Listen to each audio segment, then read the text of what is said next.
Go, go, Power Rangers. Da-na-na-na-na. Go, go, Power Rangers. Da-na-na-na-na. Hey, everybody, it's your boy, John, coming at you with another comic book review. And I still remember that song. And I actually did not watch Power Rangers all that much, maybe only a handful of times. I kind of know the basics of it, but I was not a huge fan or anything like that. But that song was probably the catchiest song ever to like headline a TV show. I know there's a lot of others, so you can leave your favorite catchy jingle TV song theme in the comments. They don't really do those so much anymore, do they? Like you get these like you either get like a quick like just like title card intro or like some strings or like, you know, trying to make some like epic thing, but you don't get as much of the silly jingles that you used to get, and those were super fun. Another super fun part of TV which is gone. But we're not talking about the show so much. We're talking about this book here, Mighty Morphin Power Rangers Year 1 Deluxe Edition, which is an omnibus from Boom Comics. It's oversized, it's huge. It's written by Kyle Higgins, drawn by Henry Preseda. Sorry if I messed that up, and a bunch of other people are also on here. Very nice composition of the book.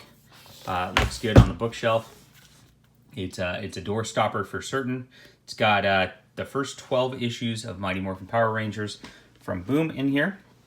And I picked this up mainly because everybody on the internet is hyping this so much that it's unbelievable. I mean, people are saying this is the best thing ever. People are saying this is Boom's Watchmen or Boom's Dark Knight or whatnot.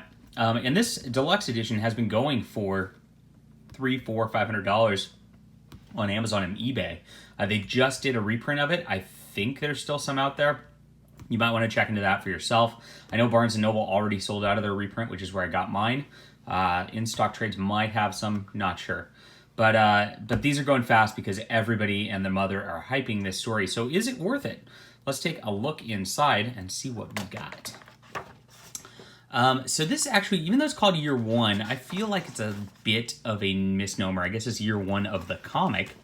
You start with a intro from the guy who played the Green Ranger in the thing. I don't know. I don't feel like the actors really know too much about the comics or whatever, so it doesn't matter so much. The art's phenomenal. You get in here and you're instantly sucked into this beautiful art rendition. You see the Green Ranger standing over some downed Power Rangers. Makes for an interesting start.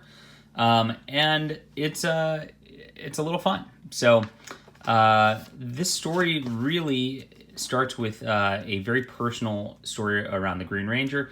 I guess I should get back to the Power Rangers element, or why it's not Year 1. It opened up the Power Rangers. I think their first few, or I don't remember when it changed or whatever. Like I said, I didn't watch all of them. But it started out with 5 Power Rangers. You had a red one.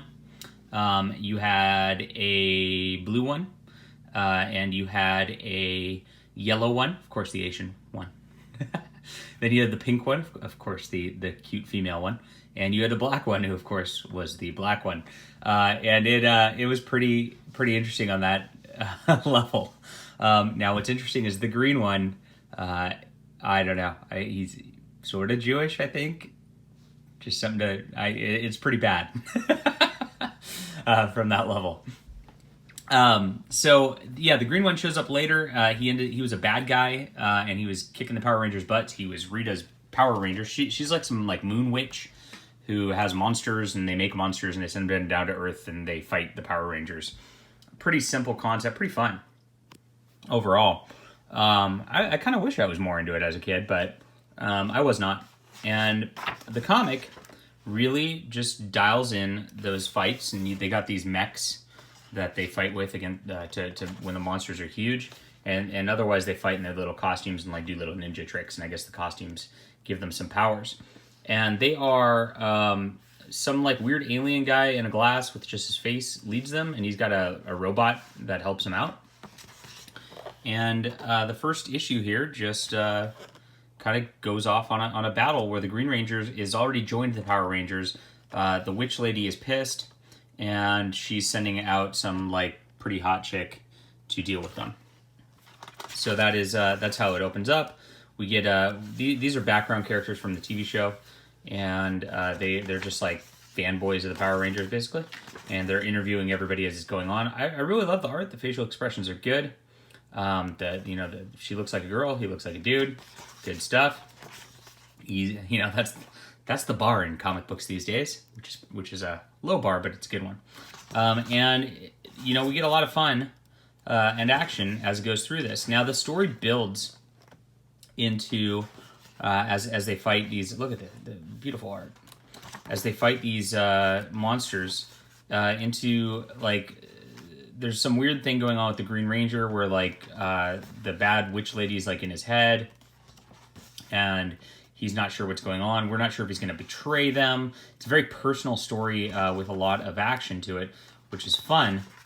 And she keeps attacking and trying to knock them down. She's teaming up with somebody like who is a mystery at the moment. And everybody's wondering why they're so in his head. And there's a lot of personal, fights between the Green Ranger and the other Power Rangers, and then bad things happen to all of them. They lose their powers at some point, and except for the Green Ranger, because I guess he's on a different power system. And they go through just all the way around. I mean, this artist is super consistent. I love it. The coloring is phenomenal. I mean, the coloring really is what makes it pop because it actually feels like. You're watching a live action show almost, and just all the way around, just super, super well done. Now, Twist, they get their powers back, but they tie into the Green Ranger, so they're all Green Rangers at this point, pretty much, as they're fighting this mystery villain. Now, there's a couple filler issues. You'll see that the art's very different in the filler issues. I still like the fill-in artists, but it's a little different. And the filler issues go back, and what I think the artist needs time to catch up or something like that. So there's like one every 5 issues or so, and they go like back in time to like when they were first starting power ranging and things like that, and kind of give a little extra background detail to where things are at. Again, it just adds like most filler issues bother me in comics, but these actually add very well to the overall story. And so we find out that the person actually helping the witch monster is actually the Green Ranger, but not. He's like a Green Ranger from an alternate dimension, and they travel to an alternate dimension and get stuck there, and what happens is the Green Ranger was always bad in that dimension, never turned to a good guy, and they are trapped there. This is the Green Ranger later, and it ends on a cliffhanger, so that's a bummer. So fortunately, there is a year 2 book already out. I've already almost read it all. I read this entire story in 1 or 2 sittings, and as you see, it's pretty huge. And the story was that gripping. I think you do need a little bit of Power Rangers background, but again, I'm not a huge Power Rangers fan. It was just a great story. And so if you get a little bit of a feel for the characters, get into this. I think it's imaginative. I think there's a lot going on. I think there's high personal stakes. There's high epic stakes, like with whole realities having problems. The Ranger base gets destroyed.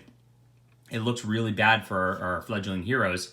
And the cliffhanger kind of is lame to end at for a deal. But I mean, like I said, the book 2's out, so it's not a big deal on that level. Now, I guess the comics had a bunch of backup stories and the like that were involved in it, and so I guess there's just short backup stories toward the end of this, and some are better than others. You can this is all eminently skippable material. You get those guys who are like the fanboys, and there's like 3 or 4 issues of them, and they like travel through space and time and all that. Kind of bizarre. It's comedic. It's fun. It's all right. But that's those are the back cover, and then there's this much. Look at how many variant covers there are these days. And this is my takeaway is like, holy crap, they really did a lot of variant covers for this book. Some of them are beautiful, but this maybe is nice if you're a huge Power Rangers fan, but I don't care. I just wanted to read this story. I mean, this is nice art, obviously, but yeah, I just want to read. This is probably one of the better arts. I just want to read the story, and I just don't care. So this sort of stuff is not appealing to me. It makes the book bigger, so they can charge more for it, I guess. You got some sketches in the back. I care about the sketches a little more than I care about the covers, I guess. Little deal there. And there is a afterword by Kyle Higgins, the writer, which I found pretty interesting. I was interested in that because the writer's perspective is very interesting on this. But yeah, the main story is what it's all about, and this main story is just absolute fire. It is absolutely a 10 out of 10 comic book story. I want to read it again, to be honest, and I want more of it. So from the art, the colors are just like very dynamic. The lines are beautiful. I actually like this. Even look at the face is not that detailed. This is something to take away. People always like want to harp on detail or whatever. There's not a ton of detail here. The colors really have provided the shadows and all that, but it actually works really well. You feel like that's a good person. They're very expressive, and it works. You get some good detail on the statues and stuff here. But overall, I mean, it's good. This is what a comic should be. It was a lot of fun. There's nothing annoying about it. There's drama on the romantic level. There's drama on the the team level of like who are we really following? Can we trust this guy? And then there's drama on the epic level. So it's all you can really ask for. The pacing's great. Even the fill-in issues, the pacing's great. I didn't really want to skip any of the fill-in issues. I mean, I can't ask for more than that. So the hype is absolutely real for this book. 12 issues, 12-part story. It's got again. There's a year 2, which I'm almost through reading. I'll probably have that reviewed this week too. And then they just came out with a one which is year 3, I guess, but they call it Shattered Grid instead of year 2. For the OCD, it's kind of annoying because you want year 1, year 2, year 3. And another thing to note about Shattered Grid is you got this green. You got the green like it's the Green Ranger. Book 2 is red like it's the Red Ranger, and then book 3 is like does not follow the same cover pattern either.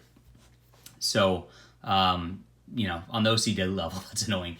But whatever, I mean, this is great. I the card stock's great for this. I love this is oversized too. So do I have a standard comic anywhere? Let me see if I can show you the differences. All right, I don't know if this is gonna work. I accidentally ended the last video, but this is the difference between a standard comic, which ends about here, and the oversized edition. So it provides you some bigger art, kind of nice. All right, and that's about it. If this review works, then here we are. This is my Power Rangers review. And the hype is real. It's great, 10 out of 10. And I highly recommend it. If you like my reviews, hit the like and subscribe button and follow the channel. Hit my Patreon, subscribe to that, and get some great comic content. It helps me make these videos, do all this stuff, and keep all my content going. So if you enjoy this stuff, please subscribe. Talk to you guys later.